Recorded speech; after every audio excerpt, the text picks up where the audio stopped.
मज़ीद गुफ्तगू करने के लिए हमें कनाडा से वीडियो लिंक पर ज्वाइन कर रहे हैं लाहौर कलंदर की chief operating officer Sameen Rana साहब। शुक्रिया आपका हमें वक्त देने के लिए। पाकिस्तान सुपर लीग सीज़न 10 2025 के लिए जो टीम आपने मुंतखब की है, टीम मैनेजमेंट के किरदार में रहते हुए आप इस टीम से किस हद तक मुतमईन है? अगर आपसे मैं ये पूछना चाहूँ, जानना चाहूँ कि गुज़िश्ता सीज़न के मुकाबले में इस टीम में क्या फ़र्क दिखाई दे रहा है, तो क्या कहना होगा आपका इस हवाले से?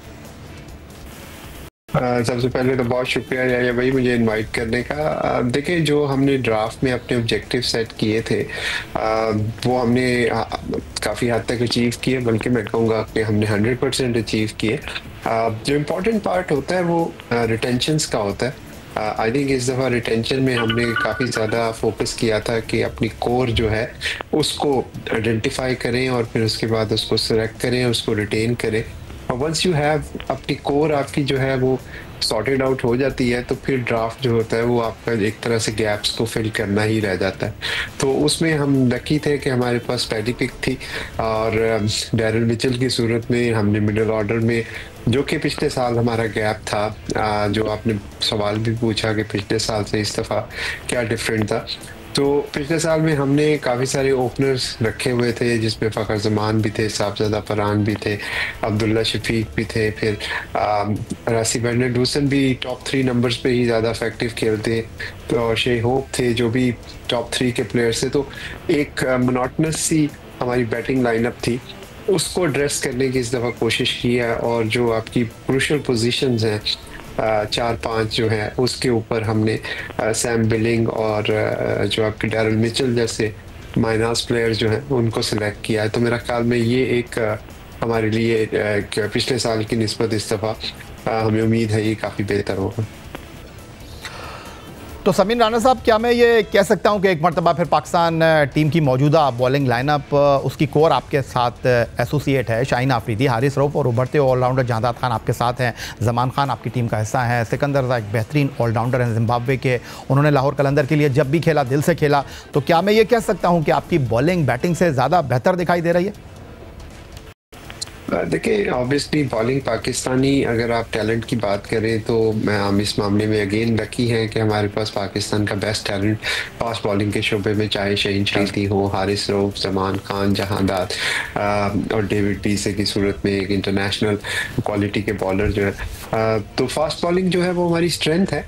पिछले चंद सालों से फास्ट बॉलिंग ही हमारी स्ट्रेंथ रही है और उसको ही हमने, इसी वजह से अब अगर हम देखें मेरी रिटेंशन जो थी हमारी, उसमें हमने अपनी जो स्ट्रेंथ थी उसको प्रोटेक्ट किया और जमान हो गए, जेडी, शाहीन, हारिस, इनको हमने और डेविड को रिटेन किया।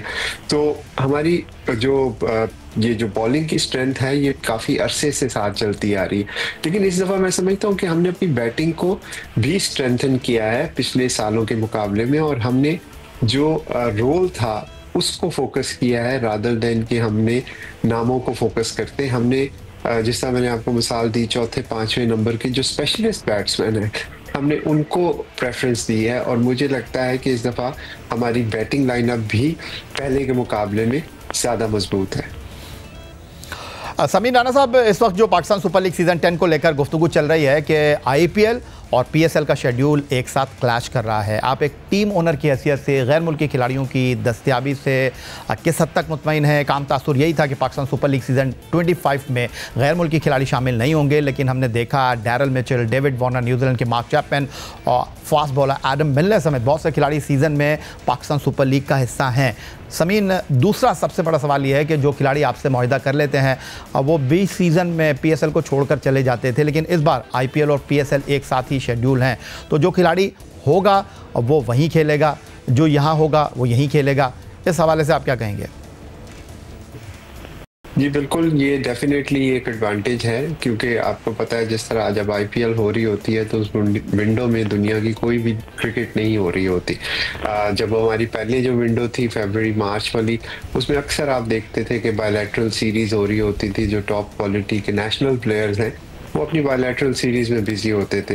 तो इस दफ़ा चूंकि कोई क्रिकेट नहीं हो रही, सिर्फ आईपीएल है और वहाँ पे limited number of foreign player जा सकते हैं, तो उसकी वजह से हमें एडवांटेज है कि हमें अब जो प्लेयर मिले हैं वो पहले की निस्बत ज़्यादा बेहतर इंटरनेशनल लेवल के करंट मौजूदा जो सुपरस्टार्स हैं वो मिले हैं, और उनकी अवेलेबिलिटी भी जो है वो पूरे सीज़न के लिए है। बट आई डू होप कि ये इसी तरह ही रहे और पीएसएल और आईपीएल के क्लैशेस में कोई और जो हमारे लिए चैलेंजेस हैं वो ना बढ़े। बट अभी तक जो हमारे पास रिपोर्ट्स हैं और जो कमिटमेंट्स हैं प्लेयर्स की, उसके मुताबिक तो सारे प्लेयर्स जो हैं वो फुल सीज़न के लिए अवेलेबल हैं। समीर राणा साहब, पाकिस्तान सुपर लीग के पिछले 9 सीज़न की अगर हम बात करें तो अमूमन फरवरी मार्च में वो टूर्नामेंट मुनक्किद हुआ करता था। इस बार ये पहला मौका है कि अप्रैल मई में ये टूर्नामेंट मुनक्किद होने जा रहा है। उसकी 2 वजूहत हैं। एक ये कि पाकिस्तान क्रिकेट बोर्ड जो है वो आईसीसी चैंपियंस ट्रॉफी 2025 का होस्ट है। After a very long time Pakistan ICC की किसी इवेंट की मेज़बानी कर रहा है। 19 फरवरी से 10 मार्च तक ये टूर्नामेंट हो रहा है। उसके बाद पाकिस्तान सुपर लीग का इनेकाद होना है और अप्रैल में ये वो महीने हैं जब निस्बतन गर्मी होती है। तो मुख्तलिफ़ टीमों के स्क्वाड को जब हमने देखा तो उसमें फ़ास्ट बॉलर दिखाई दे रहे हैं। उसका सीधा मतलब यह है कि वो इस बात से अवेयर हैं कि खिलाड़ी अगर अनफिट होते हैं तो उनके पास मुतबादिल होना चाहिए। आपकी बॉलिंग लाइनअप को देखें तो बड़े बड़े नाम आपके पास मौजूद हैं। क्या लाहौर कलंदर की मैनेजमेंट के जहन में ये चीज़ मौजूद है? डेफिनेटली अगर आप हमारा स्क्वाड देखें तो उसमें 20 के स्क्वाड में कोई 8 फास्ट बॉलिंग ऑप्शंस हैं, जिसमें सलमान मिर्ज़ा भी हैं और डेविड वीज़ा का मैंने आपको बताया, टॉम करन भी हैं।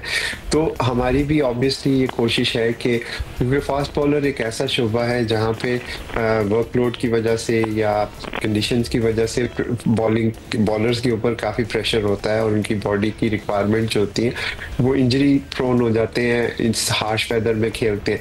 अपार्ट फ्रॉम दैट आपको किसी भी टूर्नामेंट पे सबसे पहले जो अपनी बैकअप सिक्योर करने होते हैं वो फास्ट बॉलर्स हैं, क्योंकि उनको इंजरी के चांसेस ज़्यादा होते हैं। तो ये दिमाग में हमारे भी था। और दूसरा, इन विकेटों के ऊपर मेरा ख्याल में इस फास्ट बॉलर्स की जो है वो डिमांड ज़्यादा होगी और वेदर चेंज होगा, फरवरी मार्च वाली विंडो नहीं है, तो हम उम्मीद कर रहे हैं कि फास्ट बॉलर्स की भी एक तो डिमांड हो और दूसरा हमारे पास स्पिनर्स भी ऐसे हैं जिनकी हमारे पास मैं समझता हूँ पहले दस्तयाबी नहीं थी पिछले साल में। जिस तरह आप अगर रिशद हुसैन की बात करें जो बांग्लादेश के लेग स्पिनर्स हैं, फिर हमारे पास जो चाइना मैन है हमारे मोमिन, वो हमने फिर आसिफ अफरीदी है। तो इस दफ़ा जो और सिकंदर रजा तो है, तो इस दफ़ा हमारी स्क्वाड जो है 20 का, उसमें तमाम ऑप्शंस अवेलेबल हैं। ऑब्वियसली कंडीशन देख के हम फैसला करेंगे कि उसके वनडे पे अपोजिशन को देख के, विकेट देख के किसको खिलाएं। समीर राणा साहब, इस बार हमने देखा कि आईपीएल का ड्राफ्ट जो है वो सऊदी अरब में मुनक्किद हुआ और पीएसएल के बारे में कहा जा रहा था कि एलिमिनेटर फाइनल इंग्लैंड में हो सकता है, लेकिन ऐसा कुछ हुआ नहीं है। पाकिस्तान सुपर लीग अपने 10 साल मुकम्मल करने जा रहा है। ड्राफ्ट का मरहला मुकम्मल हो चुका है और अब टूर्नामेंट के बाद सीज़न 11 2026 जाए होगा, वहाँ पर एक नए फेज़ का आगाज़ होगा। टीमें एक मरतबा फिर सेल आउट होंगी और हर सीज़न की तरह फ्रेंचाइज़ जो हैं वो अपने अहम खिलाड़ियों को रिटेन नहीं कर सकेंगी। आपको असर नौ अपने स्क्वाड को मुरतब करना होगा। तो मुस्तकबिल किस तरह देख रहे हैं पाकिस्तान सुपर लीग का? आप समझते हैं कि ड्राफ्ट किसी तीसरे मुल्क में होना चाहिए? आप समझते हैं कि पाकिस्तान सुपर लीग को मकबूल बनाने के लिए उसके जो मज़ीद क्या कह सकते हैं आई बॉल हासिल करने के हवाले से उसके मुकाबले किसी तीसरे मुल्क में होने चाहिए, टीमों का इजाफा होना चाहिए? जी बिल्कुल। आई थिंक पहली बात तो ये है कि जो ये कॉन्सेप्ट है कि 10 सालों बाद तुम्हारा तमाम टीमें जो हैं वो अप फॉर ग्रैब होंगी, मेरा ख्याल में इसमें थोड़ा सा क्लैरिफाई कर दूं कि जो एग्जिस्टिंग टीमें हैं उनके पास फर्स्ट राइट ऑफ रिफ्यूज़ल है। तो अनलेस एंड अनटिल कि वो रिफ्यूज़ कर दें कि जी हमने कंटिन्यू नहीं करना, तो वो टीमें उन्हीं के पास रहेंगी।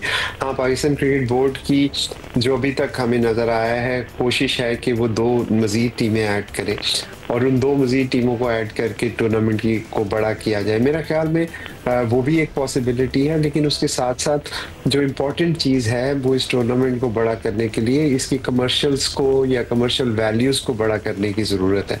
उसमें जो हमारा काफ़ी देर से दरीना मुतालबा भी रहा है कि आप होम एंड अवे मैचेस करवाएं।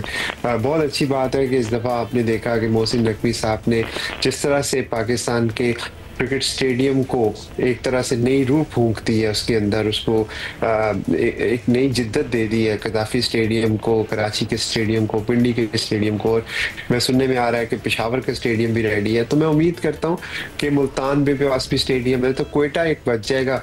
अगर वहां पे भी स्टेडियम हो जाए तो हमारा जो होम एंड अवे का कॉन्सेप्ट है जो इस लीग को बड़ा कर सकता है।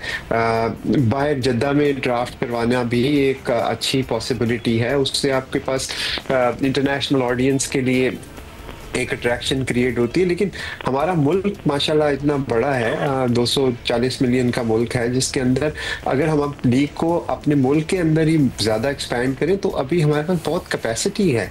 जो मैंने अब बात की कि अगर आप होम एंड अवे की तरफ ही चले जाएं तो ये आपकी इस लीग की खूबसूरती को चार चांद लग देंगे। आप सोचें कि पेशावर में मैच हो रहा हो और पेशावर की अपनी टीम खेल रही हो, या कोयटा में मैच हो रहा हो, कोयटा की अपनी टीम खेल रही हो, तो क्या हाल होगा तमाशियों का, क्या खूबसूरती होगी, क्या जज्बा होगा और कितने ज्यादा लोग अट्रैक्ट होंगे। तो बजाय इसके कि हम इधर उधर देखने के, अपने मुल्क के अंदर बहुत सारी चीजें हैं जिधर हम इसको अगर एक्सपैंड करें तो ये लीग बड़ी भी हो सकती है। हाँ, उसके बाद अगर आप अपने मुल्क में सारी चीजें कर लेते हैं तो फिर कोई हर्ज नहीं है बाहर की ऑप्शंस को भी देखने का।